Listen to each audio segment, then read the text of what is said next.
The restoration period, the year 1660, is very significant in the history of England because on this year Charles II was driven out of England along with his followers is now restored to the English throne.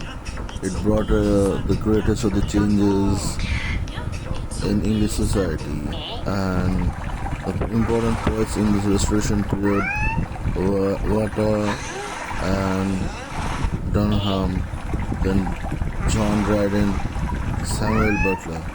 Here we come to another glory of the Restoration period, that's the Comedy of Menace. The Comedy of Menace is the glory of Restoration period, and Ben Jonson is the founder of the Comedy of Menace.